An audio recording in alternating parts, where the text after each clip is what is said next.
கர்நாடகா பேங்கோடது.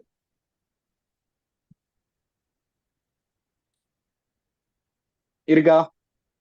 இதுல என்ன குறியீடு இருக்கு? அருங்கோணம்னு இருக்கு. அருங்கோணம் வச்சு நடுவுல புள்ளி அருங்கோணம் இருக்கா?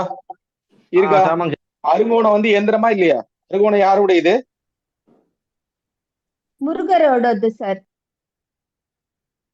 அருங்கோணம் வந்து முருகருடையதா? ஆமாங்க சார். அம்பாள் ஸ்ரீ சக்கரம். ஓகே, சரிங்களா? இப்ப இதுல ஒவ்வொன்றுக்கும் ஒவ்வொரு மாதிரி சில அமைப்புகள் அப்படிங்கிறது இருக்கும். இப்ப கேவிபி எல்லாம் பாத்தீங்கன்னா அப்படியே ஒரு வட்டம் போட்டு வச்சிருப்பாங்க. அந்த கே புத்தி சுத்தி அப்படியே ஒரு வட்டம் மாதிரி போட்டு வச்சிருப்பாங்க. இந்த எஸ் பேங்க் எல்லாம் பாத்தீங்கன்னா ஒரு டிக் போட்டு வச்சிருக்காங்க. ரைட் போட்ட மாதிரி இருக்குங்க எஸ் பேங்க்கு. ரைட் சிம்பிள் இருக்கா? ஆமாங்க. இந்த கேவிபி சுத்தி ஒரு வட்டம் போட்டு வச்சிருக்காங்களா? ஆமாங்க சார். வட்டம் போட்டிருக்காங்களா?